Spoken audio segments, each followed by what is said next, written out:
서울의 가을은 항상 이렇게 차갑고 바람이 피부를 스치며 지나갈 때마다 가슴속에 스며드는 쓸쓸함이 있었다. 소라는 체육관 탈의실의 거울 앞에 서서 젖은 머리카락을 수건으로 닦아내고 있었다. 땀에 젖은 운동복을 벗어던진 그녀의 몸은 오늘도 무자비한 웨이트 트레이닝의 흔적을 남기고 있었다. 호흡이 아직 가빠오고 근육이 욱신거리는 그 순간 문이 삐거덕 열리는 소리가 들렸다. 소라는 반사적으로 몸을 가리려 했지만 이미 늦었다. 들어온 사람은 바로 룸메이트 소나였다. 소나의 눈동자가 커지며 멈칫서는 그 찰나 소라는 본능적으로 소리쳤다. 나 봤어? 이게 다 뭐야, 소나야. 하지만 그 목소리는 떨림으로 물들어 있었고 소나의 시선은 소라의 가슴에 새겨진 오래된 문신 작은 별 모양의 그것에 고정되어 있었다. 그 별은 소라의 비밀, 그리고 소나가 결코 알지 못했던 그녀의 상처였다. 소나는 문을 닫지도 않고 그냥 서 있었다. 소라 언니, 그게 왜? 그 한마디가 두 사람의 세상을 뒤집어버리는 시작이 되었다. 소라는 25살, 서울의 번잡한 강남에서 작은 아파트에서 소나와 함께 사는 평범한 직장인이었다.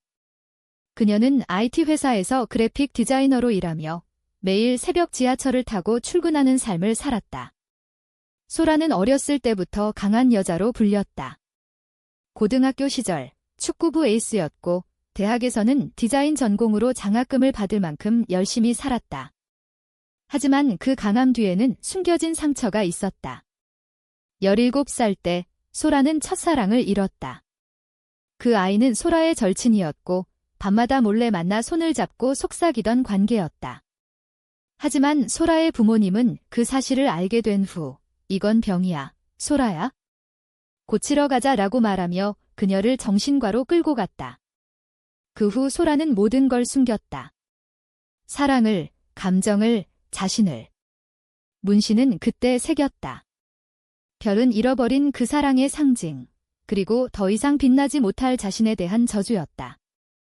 소나는 23살, 소라보다 2살 어린 대학생이었다. 영문학과에 재학 중인 그녀는 시를 쓰는 걸 좋아하고 카페에서 책을 읽으며 시간을 보내는 로맨틱한 영혼이었다. 소라와의 만남은 우연이었다. 작년 여름 소라가 룸메이트를 구하는 게시판에 글을 올렸고 소나가 응모했다. 저는 조용히 살고 청소도 잘해요. 게다가 요리도 할 줄 알아요. 소나의 자기소개는 그렇게 간단했다. 처음 만난 날 소나는 소라의 집에 도착해 김치찌개를 끓여주었고 소라는 그 맛에 반했다. 이게 내가 한 거야? 와, 소나 너 천재네. 그날부터 두 사람은 가족처럼 가까워졌다. 소나는 소라를 언니라고 불렀고 소라는 소나의 머리를 쓰다듬으며 우리 소나, 오늘도 예쁘네라고 장난쳤다. 하지만 소라의 마음속에는 그 장난이 진심으로 물들어가고 있었다. 소나의 미소, 그녀가 웃을 때 살짝 올라가는 입꼬리, 비가 올 때 창가에 앉아 시를 읊은 모습, 모든 게 소라를 사로잡았다. 그러나 소라는 그 감정을 꾹꾹 눌렀다. 이런 감정은 안 돼. 소나한테 피해줄 수 없어. 체육관에서의 그날은 평소와 다를 바 없었다. 소라는 스트레스를 풀기 위해 매주 수요일 저녁에 헬스장에 갔다. 강남의 이 체육관은 유명한 곳으로 유리창 너머로 서울의 네온사인이 번쩍이는 야경이 보였다. 소라는 러닝머신에서 달리기를 하고 덤벨을 들며 땀을 흘렸다. 머릿속에는 회사 프로젝트의 마감과 어제 소나가 언니, 오늘 피곤해 보이네. 마사지 해줄까? 라고 물었던 그 따뜻한 손길이 스쳤다. 탈의실로 들어온 소라는 거울 앞에서 옷을 벗었다. 그리고 문신을 봤다. 오랜만에 거의 잊고 지내던 그 별의 손가락으로 만지작거리며 소라는 속으로 중얼거렸다. 이제는 지워야 할까? 아니, 그냥 두자. 나의 일부니까. 그때 문이 열렸다. 소나였다. 소나는 체육관 회원이 아니었다. 그녀는 소라를 기다리다 지쳐서 따라 들어온 거였다. 언니, 아직 안 끝났어. 밖에 비가 와서 우산 가져왔어. 소나의 목소리는 밝았지만 문신을 본 순간 모든 게 멈췄다. 소라는 황급히 수건을 둘렀다. 소나야, 왜 따라왔어? 나가. 하지만 소나의 눈에는 호기심과 걱정이 뒤섞여 있었다. 언니 그 별 문신, 언제 새긴 거야? 왜 숨겼어? 나한테 소라는 대답 대신 고개를 저었다. 그냥 옛날 일, 신경 쓰지 마. 그러나 소나는 물러서지 않았다. 그녀는 조심스럽게 다가와 소라의 팔을 잡았다. 언니, 나랑 이야기해. 우리 룸메이트잖아. 가족처럼 그 손길이 너무 따뜻해서 소라는 눈물이 고였다. 소나야, 이건 내가 알면 안 되는 비밀이야. 나처럼 이상한 사람에. 그날 밤, 집으로 돌아온 두 사람은 소파에 앉아 맥주를 마셨다. 비가 창문을 두드리는 소리가 배경처럼 울렸다. 소나는 소라의 이야기를 듣고 싶어 안달이 났다. 언니, 나도 비밀이 있어? 나 시 쓰는 거, 사실 언니 생각하면서 써. 소라는 웃었다. 내 생각. 내가 뭐, 시 주제야. 하지만 소나의 눈빛은 진지했다. 언니는 내 별이야. 빛나지만 가끔 너무 멀어 보이는 그 말에 소라의 가슴이 철렁 내려앉았다. 소나도 나를, 그러나 소라는 그 감정을 인정할 수 없었다. 대신 옛날 이야기를 꺼냈다. 고등학교 시절의 첫사랑, 부모님의 반대, 정신과에서의 고통. 나는 레즈비언이야, 소나야. 그게 내 정체성. 하지만 한국에서 이런 건 숨겨야 해. 가족, 친구, 사회가 다 싫어하니까. 소나는 조용히 듣다가 소라의 손을 잡았다. 언니, 그게 왜? 사랑은 사랑이잖아. 나도 언니를 좋아해. 친구 이상으로. 그 고백은 소라를 얼어붙게 만들었다. 소나는 소라의 눈을 보며 속삭였다. 처음 집에 왔을 때부터. 언니가 웃을 때마다 가슴이 뛰었어. 하지만 무서웠어. 나도 같으니까. 이 소라는 믿을 수 없었다. 룸메이트 생활 중 소나가 보내는 작은 신호들, 아침에 커피를 타주는 손길, 저녁에 같이 드라마 보는 시간, 모두 그랬던 건가?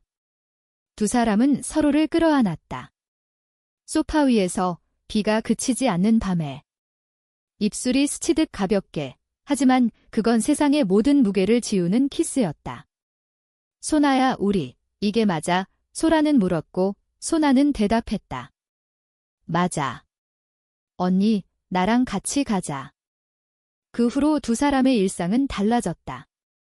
아침에 손을 잡고 출근하고 저녁에 함께 한강 산책을 했다. 소나는 시집을 쓰기 시작했다. 제목은 별의 속삭임. 소라는 그 시를 읽으며 눈물을 흘렸다. 이게 나야? 소나, 너 어떻게 이렇게 아름답게 써? 소나는 웃었다. 언니가 아름다우니까. 그들은 한국의 가을 축제에 함께 갔다. 남산타워 아래에서 단풍이 물든 길을 걸으며 떡볶이를 먹었다. 언니, 이 맛 어때? 내가 만든 거만큼은 아니지만. 소라는 소나의 입가에 묻은 소스를 닦아주며 속삭였다. 너만큼 맛있을 순 없지. 사회의 시선은 여전히 무거웠다.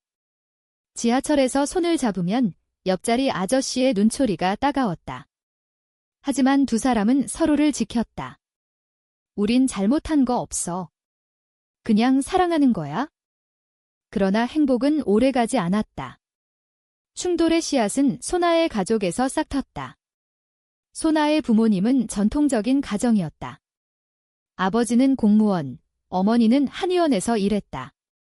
소나는 크리스마스에 집에 가야 했다. 언니, 같이 가면 안 돼? 소개하고 싶어. 소라는 고개를 저었다. 아직은 무서워. 내 가족이 날 어떻게 볼까? 소나는 이해했다. 하지만 집에 간 소나는 어머니에게 무심코 말했다. 엄마, 나 요즘 좋은 사람 만났어. 정말 좋아? 어머니는 웃으며 물었다. 남자친구. 언제 데려오니? 소나는 망설이다가 아니, 여자야. 그 순간 집안은 얼어붙었다. 아버지는 소리쳤다. 뭐? 소나, 너 미쳤어? 그건 한국에서 안 돼. 당장 헤어져. 어머니는 울며 빌었다. 소나야, 내 미래를 생각해. 결혼, 아이들 그게 정상적인 삶이야.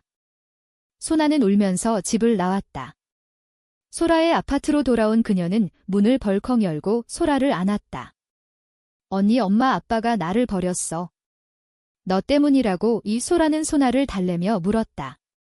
미안해, 소나야. 내가 문제였나 봐. 하지만 소나는 고개를 저었다. 아니, 우리 사랑이 문제야. 하지만 포기할 수 없어. 그날 밤 두 사람은 서로의 상처를 핥아주듯 이야기를 나눴다. 소라는 자신의 과거를 더 깊이 털어놓았다. 나도 가족한테 버림받았어. 그 별 문신은 그때 새긴 것 잊지 말라고. 이 소나는 그 문신에 입을 맞췄다. 이제는 우리 별이야. 둘이서 빛나자. 겨울이 깊어지면서 두 사람의 관계는 더 단단해졌다. 소라는 회사 동료에게 슬쩍 털어놓았다. 나 여자친구 있어. 동료는 놀라면서도 축하해. 요즘 시대잖아 라고 했다. 소나는 대학 친구들과 모임에서 나 소라 언니랑 사귀어 라고 말했다. 대부분의 친구들은 응원했지만 한 명 소나의 오랜 절친 지은근 반대했다. 소나야, 너 미쳤어. 레즈비언. 그건 유행일 뿐이야. 나중에 후회할 거야. 게다가 소라 언니, 나이 차이도 있고 직장인인데 안정적이지 않아. 지은의 말은 소나의 가슴에 가시처럼 박혔다. 소나는 소라에게 말하지 않았다. 대신 혼자 고민했다. 고조되는 긴장 속에서 반역의 순간이 왔다. 설날이 다가오던 어느 날 소나는 지은과 카페에서 만났다. 지은은 소나야, 너 소라 언니한테 솔직히 말해. 내가 진짜 사랑하는지 아니면 그냥 호기심인지. 소나는 화가 났지만 지은의 말에 흔들렸다. 나 모르겠어? 언니가 너무 좋아서. 지은은 그 말을 듣고 충동적으로 소라에게 연락했다. 익명의 메시지로. 소나가 당신을 사랑하는 게 아니에요. 그냥 실험일 뿐이에요. 헤어지세요. 소라는 그 메시지를 받고 무너졌다. 역시 나 같은 사람은 사랑받을 자격 없어. 그녀는 소나에게 아무 말 없이 짐을 챙겼다. 소나야, 나 출장가. 며칠 안 올게. 하지만 소나는 직감했다. 문을 쫓아나가 소라를 붙잡았다. 언니, 왜 그래? 무슨 일 있었어? 소라는 울면서 메시지를 보여주었다. 이게 내 진심이야. 소나는 충격에 눈이 휘둥그레졌다. 아니. 지은이가 왜 그랬어? 그녀는 바로 지은에게 전화했다. 너 미쳤어. 왜 연니한테 그런 거 보내? 우리 사랑을 망치려 해. 지은은 후회하며 사과했다. 미안 소나야. 내가 행복하지 않을까 봐. 한국에서 레즈 커플은 너무 힘들어. 소나는 울었다. 그게 내가 할 일이야? 반역이야. 이건 그날 소라는 소나를 용서했다.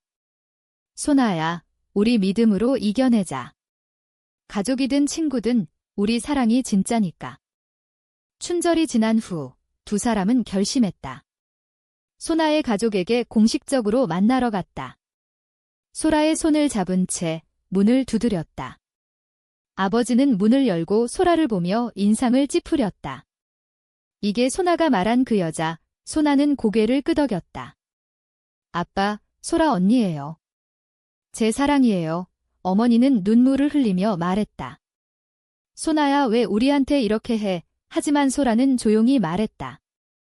저희 사랑이 이상하다고 생각하시겠지만 저희는 진심입니다. 소나를 행복하게 할게요. 제발 지켜봐 주세요. 아버지는 한참 침묵하다가 들어와. 차라도 마시고 가. 그건 작은 승리였다. 가족은 아직 완전히 받아들이지 못했지만 문을 닫지 않았다. 여름이 오고 두 사람은 제주도로 여행을 갔다.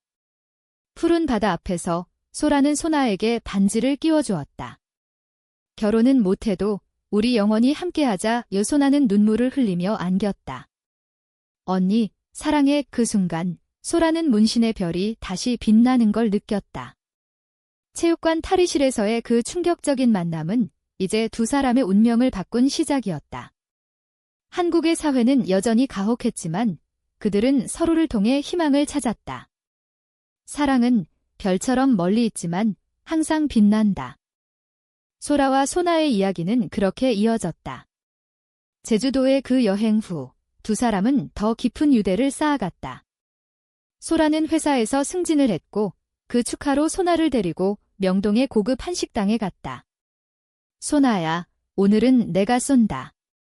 삼계탕 어때? 소나는 웃으며 건니, 항상 건강 챙기는 거 좋아? 하지만 나한테는 언니가 최고의 영양제야. 식사 중 소라는 소나의 손을 테이블 아래에서 잡았다. 주변 테이블의 시선이 느껴졌지만 이제는 익숙했다. 언니, 요즘 어때? 가족 쪽은? 소나가 물었다. 소라는 한숨을 쉬었다. 아빠가 가끔 전화와 소라 씨, 소나 잘 부탁해라고. 아직 완벽하진 않지만 변하고 있어. 소나는 기뻐했다. 우리도 천천히 가자. 사랑은 서두를 게 아니니까. 하지만 평화로운 일상 속에 새로운 갈등이 싹텄다. 소나의 대학 졸업이 다가오고 있었다.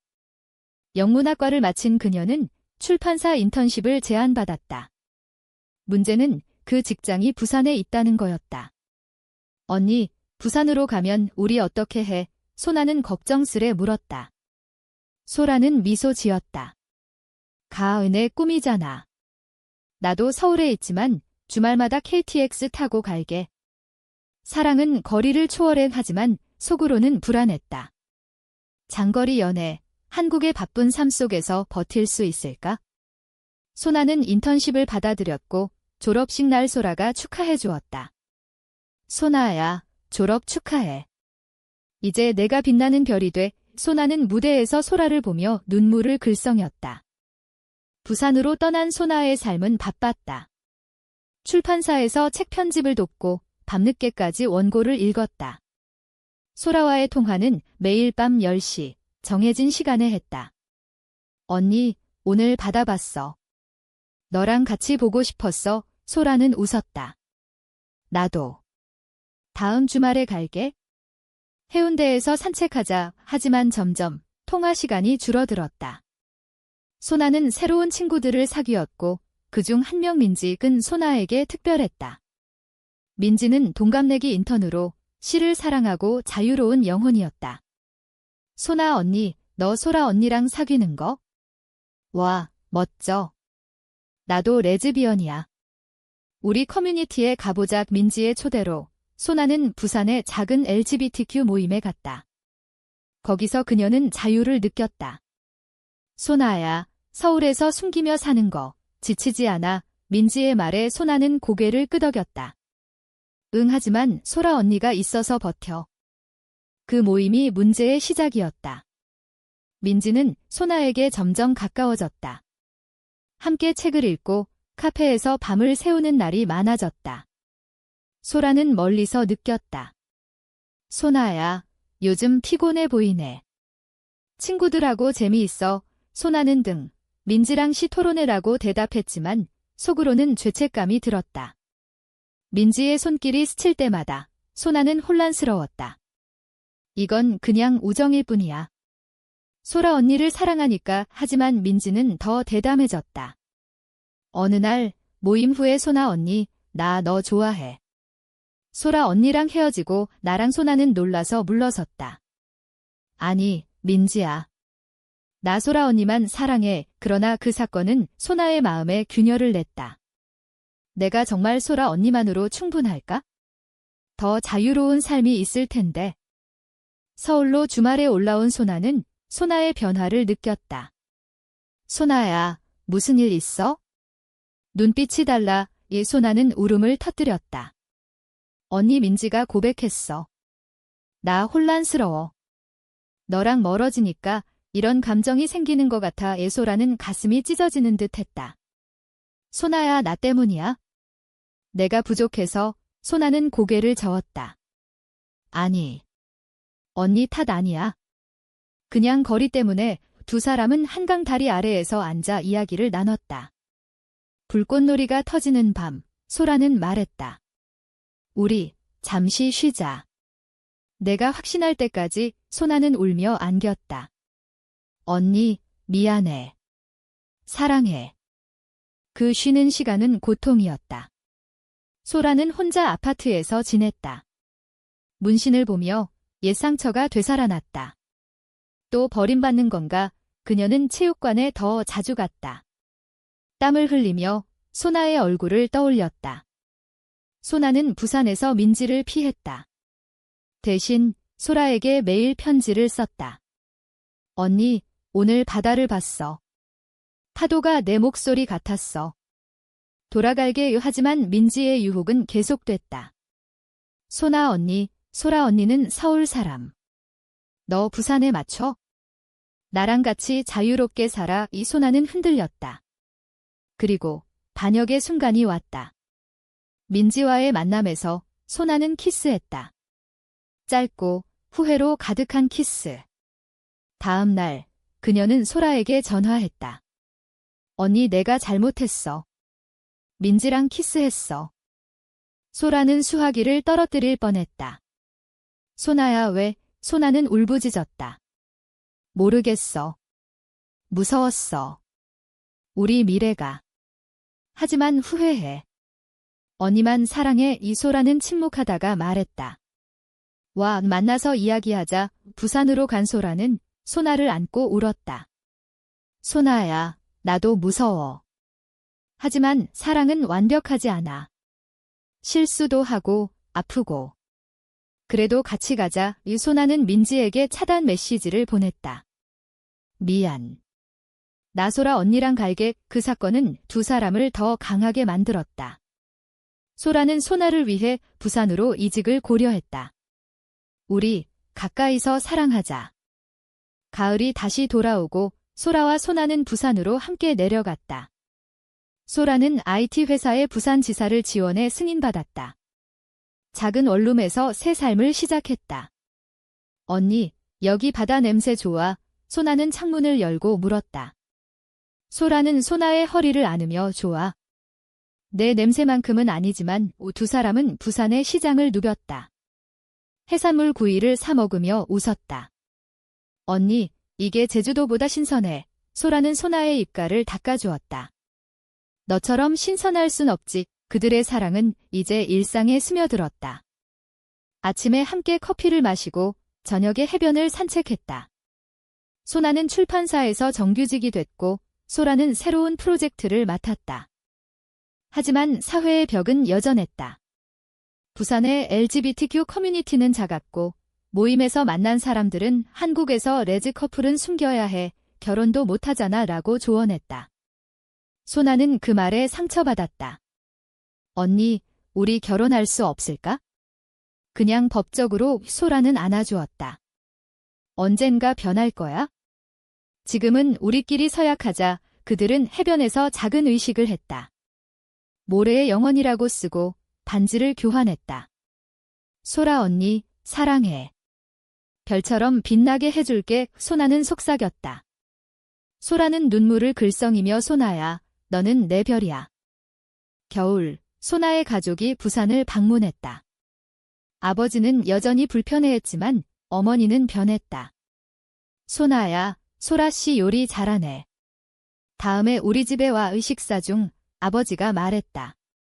소라씨, 소나를 잘 부탁해. 하지만 사회가 힘들어. 조심해. 소라는 고개를 끄덕였다. 네, 아버님. 저희 사랑 지킬게요. 그날 가족은 처음으로 함께 떡국을 먹었다. 전통적인 설날 음식, 하지만 그 안에는 새로운 희망이 있었다. 그러나 최고조의 갈등이 다가왔다. 소라의 과거가 되살아난 거였다. 회사에서 소라의 옛 동료 고등학교 시절의 친구, 지금은 상사인 현우가 부산지사에 파견됐다. 현우는 소라의 비밀을 알았다. 소라야, 아직도 그랬어. 레즈. 회사에서 소문날 텐데 현우는 장난처럼 말했지만 소라는 불안했다. 현우는 소나를 보며 예쁜 애네. 하지만 너 같은 사람한테는 안 맞아. 정상적으로 살아. 그 말은 소라를 자극했다. 어느 날 현우가 소라를 불러 너 때문에 프로젝트 망칠 뻔했어. 소나랑 헤어져. 내가 소개팅 시켜줄게 라고 했다. 소라는 화를 냈다.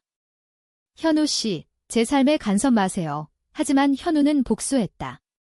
익명의 제보로 회사의 소라의 특이한 관계가 알려졌다. 상사는 소라를 불렀다. 소라 씨, 개인사지만 이미지 때문에 조심해. 승진은 다음으로 미뤄. 소라는 무너졌다. 집에 돌아와 소나에게 말했다. 소나야, 나 때문에 내 인생 망칠까 봐. 소나는 울었다. 언니, 같이 싸우자. 나도 출판사에 말할게. 하지만 소나는 두려웠다. 또 가족이, 친구가 떠날까? 그 밤, 두 사람은 해변에서 앉아 별을 봤다. 언니, 그 별 문신 이제 지우지 마. 우리 상처야. 소나는 말했다. 소라는 고개를 끄덕였다. 응, 같이 안고 가자. 다음 날, 소라는 현우를 대면했다. 당신 때문에 아팠어. 하지만 이제 그만. 제 사랑은 당신이 건드릴 수 없어. 현우는 사과했다. 미안, 나도 무서웠어. 너처럼 사는 게 그 사건은 소라를 더 강하게 만들었다. 그녀는 회사에서 오픈하게 살기로 했다. 동료들에게 제 파트너는 소나예요. 지지 부탁해요 라고 말했다. 놀랍게도 대부분이 응원했다. 소라 씨, 멋져요. 소나도 용기를 냈다. 출판사에서 LGBTQ 테마의 책 프로젝트를 제안했다. 이 책으로 우리 목소리를 내자. 이 책은 숨겨진 별들이라는 제목으로 출간됐다. 소라의 이야기가 모델이 됐다. 출간 파티에서 소나는 소라를 무대에 불렀다. 이 별은 제 언니예요. 내 사랑. 관객들이 박수를 쳤다. 그 순간 두 사람은 세상의 시선을 넘어섰다. 봄꽃이 피는 부산의 거리에서 소라와 소나의 사랑은 꽃처럼 피어났다. 책 숨겨진 별들은 베스트셀러가 됐다. 인터뷰에서 소나는 말했다. 이 책은 제 삶이에요. 사랑은 성별이 아니에요. 그냥 마음이에요. 소라는 뒤에서 지켜보며 미소 지었다. 소나야, 내가 자랑스러워. 가족들도 변했다. 소나의 어머니가 부산으로 와. 소라 씨, 이제 인정할게. 너희 행복 보이니까 라고 했다. 아버지는 여전히 말수가 적었지만 손주 얘기 대신 건강히 살아라고 했다. 소라의 부모님도 연락이 왔다. 소라야, 미안했어. 이제 와봐. 화해의 여정이었다. 여름, 두 사람은 서울로 돌아갔다. 소라는 원래 회사로 복귀했고 소나는 서울 출판사로 이직했다. 다시 강남 아파트, 그 익숙한 공간. 언니, 여기서 다시 시작하자. 소나는 창가에 서서 말했다. 소라는 소나를 안았다. 유체육관 탈의실에서 시작된 우리 이야기, 이제 끝나지 않아. 하지만 마지막 시련이 있었다. 소나의 건강 문제. 스트레스로 위궤양이 생겼다. 병원에서 소라는 소나의 손을 잡고 기다렸다. 소나야, 괜찮아질 거야. 나 여기 있어. 소나는 약해진 목소리로 건니 무서워. 나 없으면. 소라는 울었다. 바보, 없어질 리 없어. 우리 약속했잖아. 이 치료 중. 소나는 소라의 문신을 만지작거렸다. 이 별, 이제 밝아요. 퇴원 후 두 사람은 한강에서 피크닉을 했다. 언니, 우리 노래 불러줄래? 그 시 노래. 소라는 부끄러워하며 불렀다. 너의 별이 되어줄게, 영원히. 시간이 흘러 두 사람은 30대가 됐다. 소라는 프리랜서 디자이너가 됐고 소나는 작가가 됐다. 그들의 책은 시리즈로 나왔다. 사회는 천천히 변했다. 2030년 한국에서 동성결혼이 합법화됐다. 뉴스를 본 소나는 소라에게 달려갔다. 언니, 우리 결혼하자. 소라는 웃었다. 이미 결혼했어? 매일. 하지만 그들은 법적 결혼식을 올렸다. 작은 교회에서 가족과 친구들이 모였다. 소라와 소나, 영원히 함께. 목사의 말에 두 사람은 키스했다. 눈물과 미소가 섞인 그 순간. 이제 소라는 문신을 지우지 않았다. 그 별은 추억이자 희망. 소나는 새 시를 썼다. 탈의실의 별. 그날 문이 열리고 내 비밀이 드러났을 때 나는 이미 내 별이었다. 체육관 탈의실에서의 뜻밖의 사건은 두 사람의 삶을 바꿨다. 한국의 차가운 사회 속에서 그들은 따뜻한 사랑을 피워냈다. 인간은 상처받고 배신당하고 다시 일어난다. 그리고 사랑은 그 모든 걸 초월한다.